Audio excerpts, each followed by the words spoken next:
Give thanks and praise to the Lord, for God has dealt mercifully with us. Even when we turned our backs on God, God forgave us and restored us to life. Rejoice in God's abundant love. We will continually praise God who heals and loves us. Amen. Now let's sing hymn number 119. Tell me the story of Jesus.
Let's all read together our fifth step prayer. Dear Lord, I have done wrong. Help me to admit it. I have done wrong. Help me to leave nothing out. Lord, I have done wrong. Help me to swallow my pride. Lord, I have done wrong. Help me to do right. Amen. Our first scripture lesson, I'm going to lengthen just a little bit. Hebrews chapter 4. We'll begin with verse 12 through 16. So, hear the word of the Lord. For the word of God is living and active, sharper than any double-edged sword. It pierces even to dividing soul and spirit, joints and marrow. It judges the thoughts and the intentions of the heart. Nothing in all creation is hidden from God's sight. Everything is uncovered and exposed before the eyes of him to whom we must give account. Therefore, since we have a great high priest who has passed through the heavens, Jesus, the Son of God, let us hold firmly to what we profess. For we do not have a high priest who is unable to sympathize with our weaknesses, but we have one who was tempted in every way that we are, yet was without sin. Let us then approach the throne of grace with confidence, so that we may receive mercy and find grace to help us in our time of need. This is the word of the Lord. Thanks be to God. Amen for that. Got a worship song. Actually, it's probably more of a praise song, but it's another song from Teen Challenge Choir. I'm not in this one, but it's a song that we sang when I was with them, and it's real appropriate. It's We Are More Than Conquerors. Brother Bob, who was here, is leading it again. More than conquerors, overcomers in this life. We are victorious through the blood of Jesus Christ.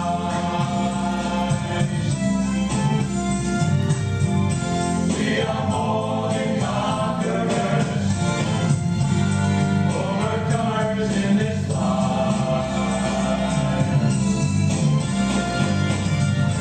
We are victorious through the blood of Jesus Christ. When troubles come knocking at your door, don't be afraid, it won't be like before. Don't give in, don't let it bring you down. In Christ, the victory is yours. We are more than conquerors, overcomers in this life. We are victorious through the blood of Jesus Christ. Hold on, we're getting stronger every day. There's no reason for us to go astray. When temptation and trouble's all you see, don't you know the Son has made us free? We are more than conquerors, overcomers in this life. We are victorious through the blood of Jesus Christ. We are more than conquerors, overcomers in this life.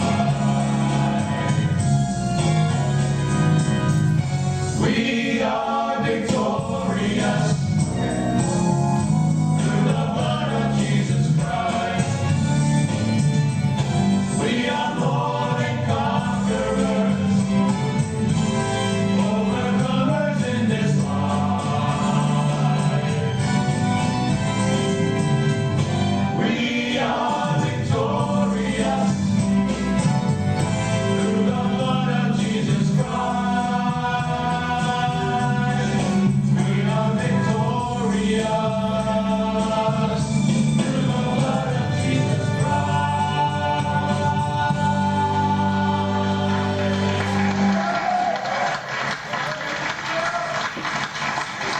Amen to that, too. Yeah, well, thank God. Since we are victorious over all temptations and evil things, we can now approach the throne with confidence and bring our prayers and our requests to Him. So God, as we look forward to reading some more of your word and to learning yet some more of your principles, Father, we We just ask that you would help our hearts to hold them and to reflect some of your light, as we now all pray together in Jesus' name. Our Father, who art in heaven, hallowed be thy name. Thy kingdom come, thy will be done, on earth as it is in heaven. Give us this day our daily bread, and forgive us our trespasses, as we forgive those who trespass against us. And lead us not into temptation, but deliver us from evil. For thine is the kingdom, and the power, and the glory forever. Amen. Hear our prayer, O Lord. Hear our prayer, O Lord. Incline thine ear to us, and grant us thy needs.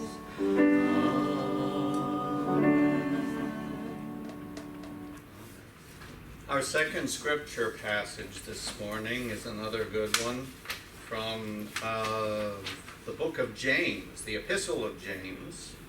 James, the brother of Jesus. We look to chapter 5, and we'll read verses 13 through 16. So hear the word of the Lord. Is any one of you suffering? He should pray. Is anyone cheerful? He should sing praises. Is any one of you sick? He should call the elders of the church to pray over him and anoint him with oil in the name of the Lord.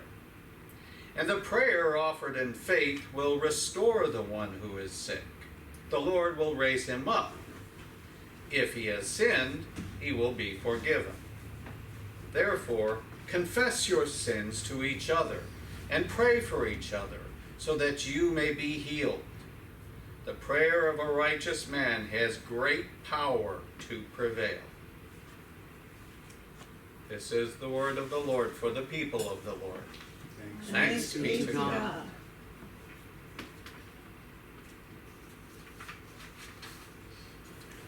The exact nature. Well, recovery in Christ is the topic of our current 12-step series. And to date, in this series, we've discussed the first 4 steps in the 12-step process. We began by admitting that we were powerless over our dependencies and that there was a God greater than ourselves who can restore us to sanity. And after reaching that point, in step 3, we made the decision to turn our lives over to the care of God, a conscious choice that was made freely.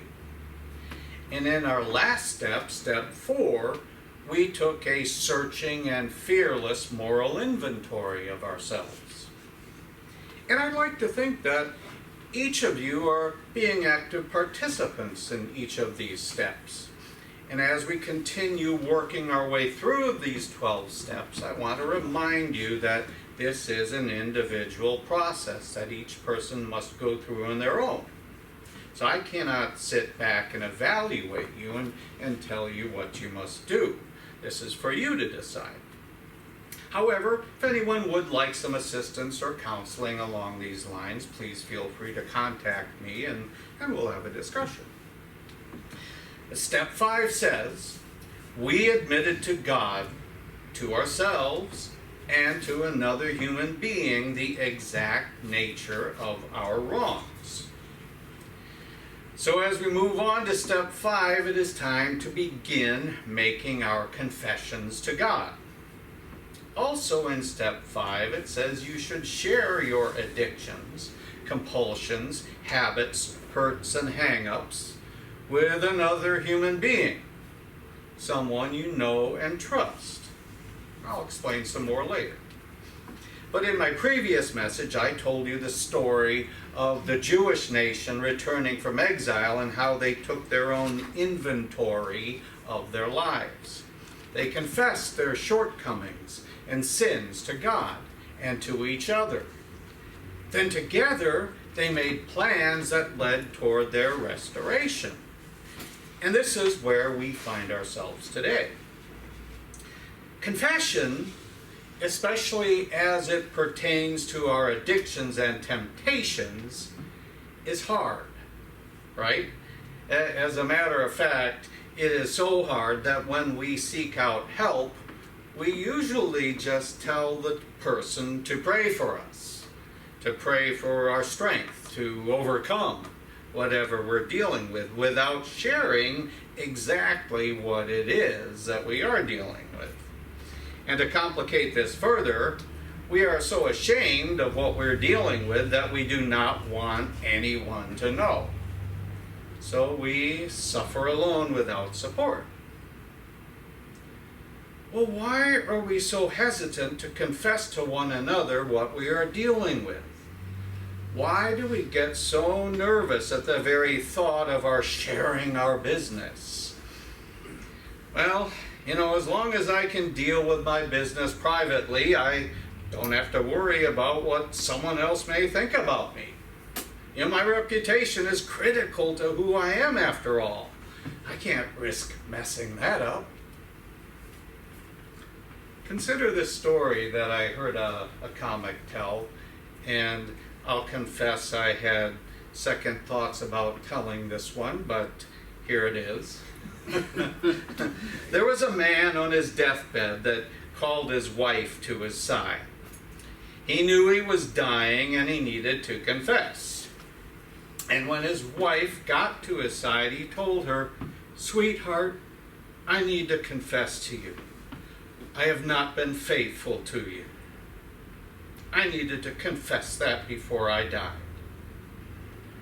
His loving wife looked at him and said, "Baby, I know you've not been faithful to me, and that's why I poisoned you." It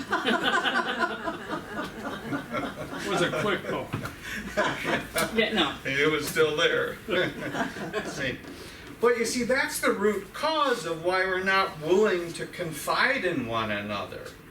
The fallout could be a lot worse than the confession itself sometimes, the consequences we have to deal with. This, however, is not the case with everyone you confide in, so you must choose wisely and carefully the person that you share with. It's also important to note that this is not true at all when it comes to God. God will not condemn you when you come to Him confessing your sins and addictions. He does the opposite. He scoops us up in His arms, reassures us that we're going to be fine, and then proceeds to help us work through them. Consider the following story of His love from Hosea chapter 11. And this is a great book. Maybe you should look at this one sometime. But Hosea chapter 11 verse 8, God says, "How can I give you up, O Ephraim? How can I surrender you, O Israel? How can I make you like Admah? How can I treat you like Zeboim? My heart is turned over within me. All my compassions are kindled. I will not execute my fierce anger. I will not destroy Ephraim again. For I am God and not man, the Holy One in your midst, and I will not come in wrath. They will walk after the Lord. He will roar like a lion. Indeed, he will roar, and his sons will come trembling from the west. They will come trembling like birds from Egypt, and like doves from the land of Assyria. And I will settle them in their houses, declares the Lord." See, in these verses we find God reaching out to Israel again. Although they deserved His wrath, God made the decision that He would not deliver it. God wanted them to understand that He was the God of unending love. And to prove that point, He calls on His prophet Hosea. Now, Hosea was a man of God. He was a prophet during the time of Israel when they were rebelling against God. And God used Hosea's life to demonstrate His unconditional love for us and His people. If you go back to the beginning of this book, you'll find that God told Hosea to marry a prostitute. Her name was Gomer. It looks like Gomer, kind of like Gomer Pyle. I used to kind of chuckle at that. But her name was Gomer, and she was a prostitute. Now, unlike us, who would question whether or not we were really hearing this from God, Hosea knew that he was. He obeyed it, and he did it. So Hosea married her. He loved her. He devoted himself to her. Understand this, though, because God was proving a point to Israel through Hosea's life. God knew, and Hosea probably did too, that his wife would not be faithful to him. Sure enough, after she had borne him 3 children, she went back into prostitution and became enslaved, no longer a free woman. And in response to God's command, Hosea then went and redeemed his wife from slavery and restored her to the family. See, God intended this demonstration of unconditional love to be a symbol of his own love for us, for the people of Israel. And in the verses that we read here, God is reaching back out to Israel, ready to restore her to his family. And we may be sorely aware sometimes of the deep shame, trouble, and pain that we have inflicted on our own family when we're controlled by addiction. Hosea understood this too. He was a prophet in Israel when he married the prostitute Gomer, and he was still a prophet when she went back to prostitution. People looked up to him. And can you imagine how he looked to those around him when this was going on?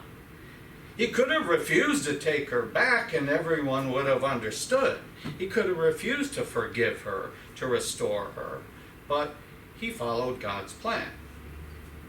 And we may be afraid to admit the exact nature of our wrongs because we don't understand how God could love someone who is so bad. But God does. He's not like we are. And if we're asking how God could love us, read the first part of verse 8 again, where he says, "How can I give you up?" God is not looking for a reason to come down on us. He's asking us the same question he asked Israel. How can he give us up? Imagine being in a love relationship where the one you love asks you that. How can I give you up after you've just done something horrible to them? Can you feel the love that would flow from your heart towards them if they did that? See, this is what God is constantly asking us. Even though Satan is telling us that God has no reason whatsoever to forgive us, there is absolutely nothing we can do or confess to God that would cause him to stop loving us. Now, when I was younger, I worked for a short time during some summer months for a construction company, a small one, and I worked with a guy who was a carpenter, a mason, electrician, plumber, sort of a jack of all trades. And anyway, I remember when we were working on the foundation for a new house, my employer would take a string and tie it from one end to the other, creating a straight line. And based on the line created by the string, he would begin building the wall. And that string ensured that the wall was straight. And I was amazed at how he did this. I knew it was a gift from God he had because he wasn't educated. I don't think he ever even finished high school, and yet he could build houses from the ground up, practically all by himself. And throughout the building of that wall, with the line in place, he would hold up a leveler to ensure that everything was where it was supposed to be. His string gave him the guide that he needed to make sure that the walls were straight. Well, in step 4, we were supposed to do some soul searching, evaluating our morals. And in taking this inventory, the problem that often arises is that depending on what standards we use, we may or may not confess or bring to the surface everything that is hidden within us. See, the kinds of instruments we use to measure our life will often determine the kinds of problems we uncover. And if we use faulty guidelines, as in the world standard of right and wrong, we will not make accurate assessments of where we are. And when our assessments are off, we will not be progressing through the recovery program as we should be. Let me give you another example from Scripture, from Amos chapter 7. It says, "Thus he showed me, and behold, the Lord was standing by a vertical wall, with a plumb line in his hand. And the Lord said to me, What do you see, Amos? And I said, A plumb line. Then the Lord said, Behold, I am about to put a plumb line in the midst of my people Israel. I will spare them no longer." That's what the prophet Amos recorded in his vision.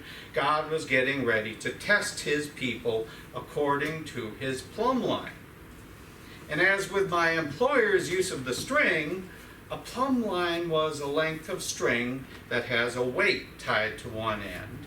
And when the string is held up with a weighted end hanging down, gravity ensures that the string is perfectly vertical. And when held next to a building, the plumb line provides a sure measurement by which to check whether or not the structure is in line with the physical universe. And a building in line with the plumb line will be sturdy and function well. Because if the building's walls are out of line, they're not straight and will eventually collapse. Well, the same holds true in the spiritual realm, as we see in Amos's vision.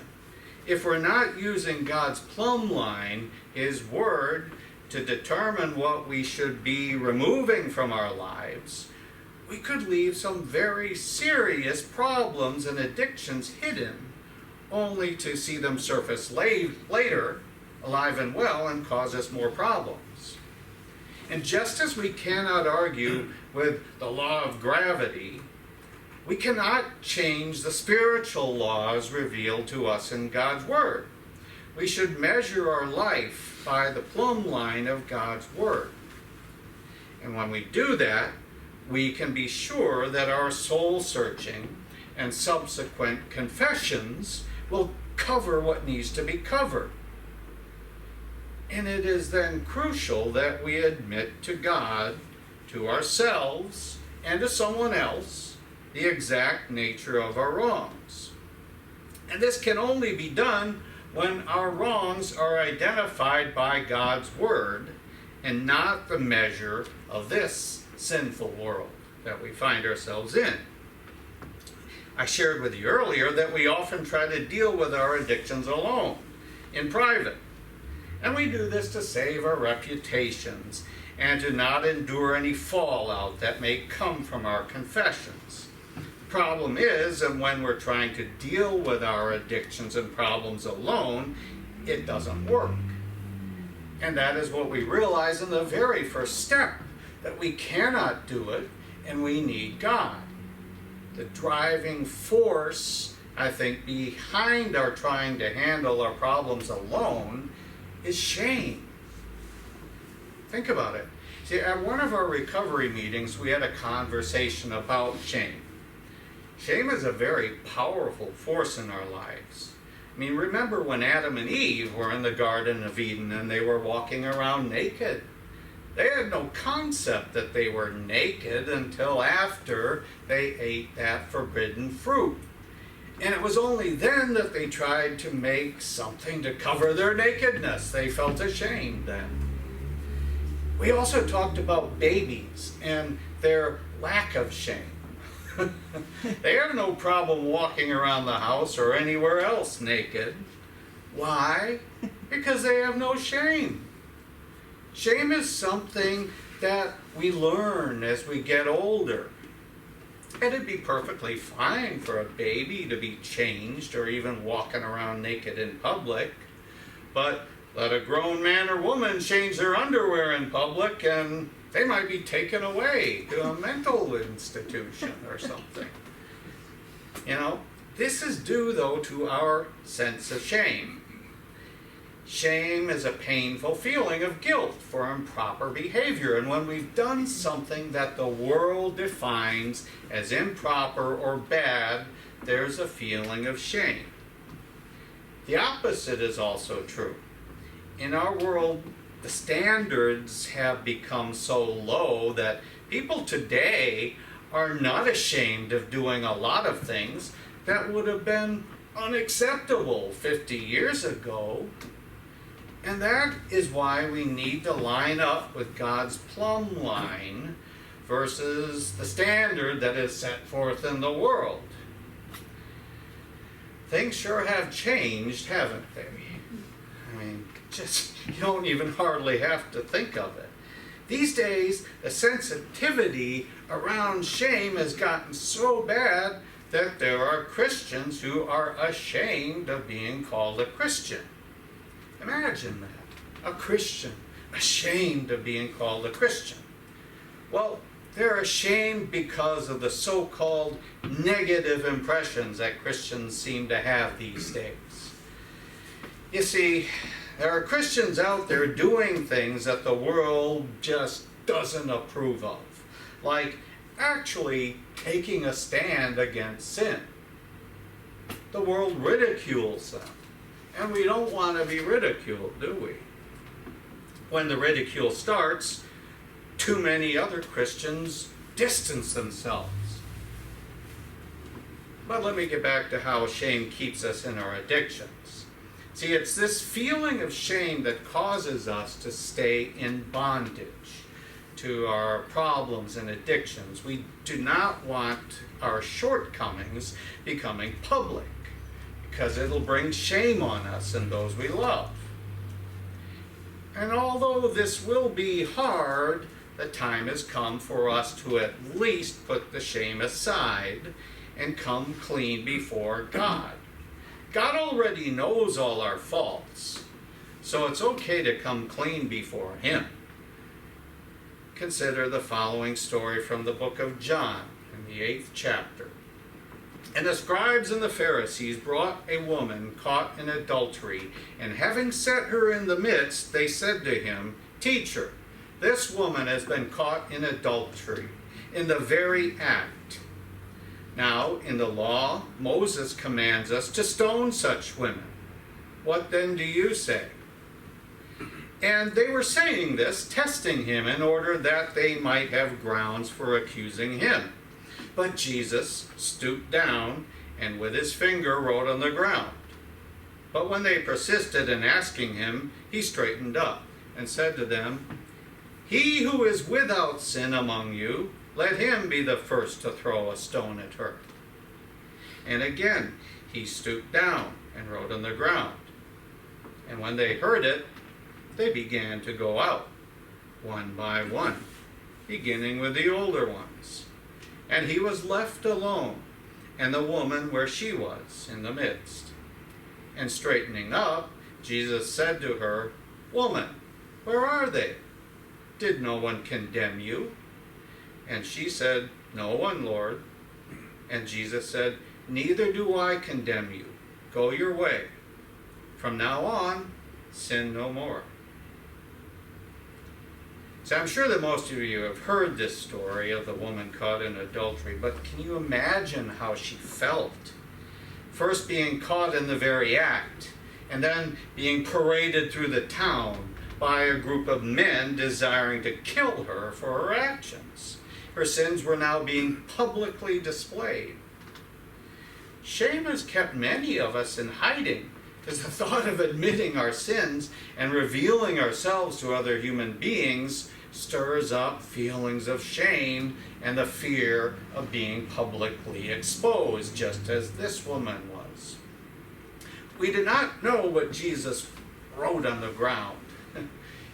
Many people believe that he wrote down some of the sins of those who were present and who were condemning the woman, which caused them to feel shame and leave. But whatever he wrote, we find that Jesus is someone we can safely bring our sins to. And when the accusers had left, the woman was left alone in Jesus' presence. Jesus told her that he would not condemn her, but that she should go and sin no more. It was lawfully right for this woman to be stoned for her sin, but Jesus pardoned her, just as he pardons us when we repent. Jesus is not waiting to condemn us, but to forgive us. He can't wait to show us mercy. And when we choose to confess our sins to another individual then, whom we trust, this individual should be someone who is not surprised by sin and who will not be waiting to condemn us. I think we've all had some experience with this, with someone being surprised by our sin. And they usually make remarks like, "Why, I've never heard such a thing. Oh my God, how could they?" And worse sometimes, right? I mean, these individuals may not be the best choice, okay? We want to find someone who understands how Jesus handled sin. Someone who would not support us in the sin, but who would encourage us to come out of the sin while not condemning us during the process.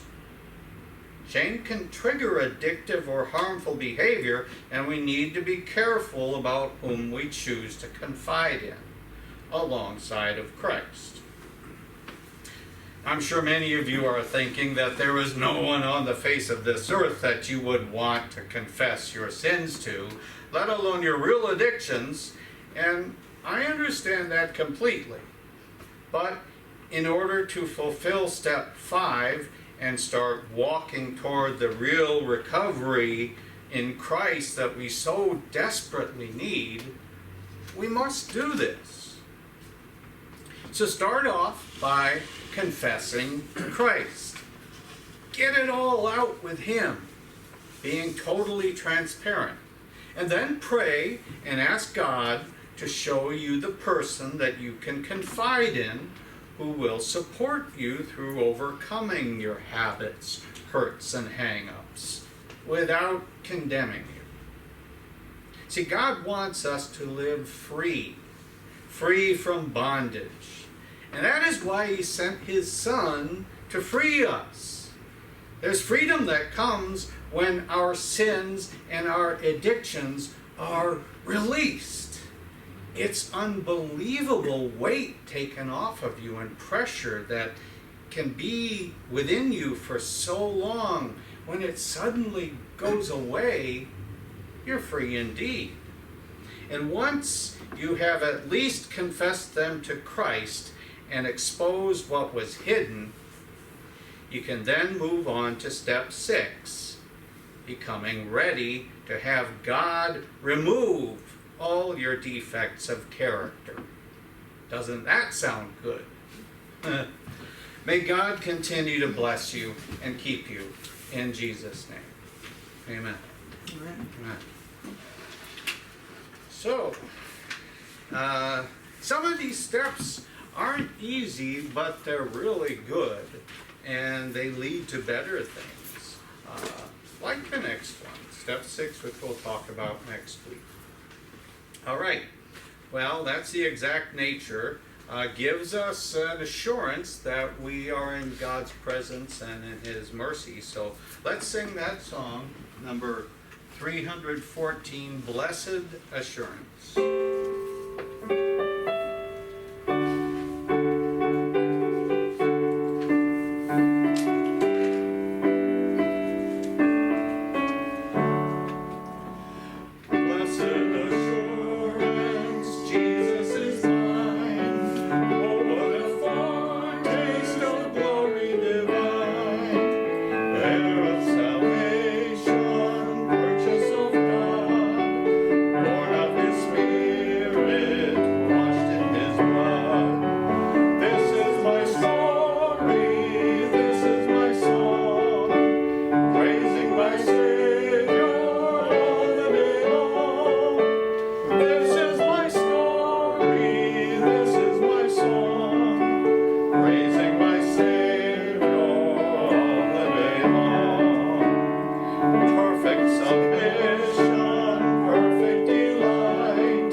will raise you up. If you have sinned, you will be forgiven. Therefore, confess your sins to each other and pray for each other so that you may be healed.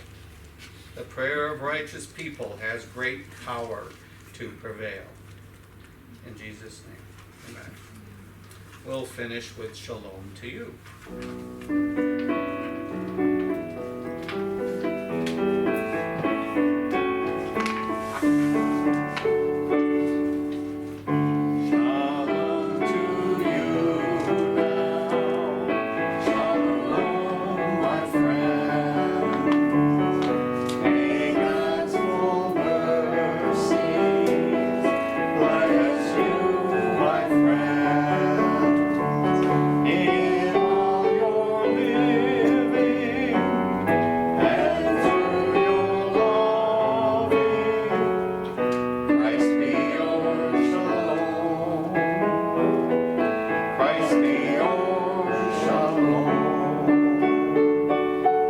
Blessed assurance. Shalom to you. Shalom to you. Okay.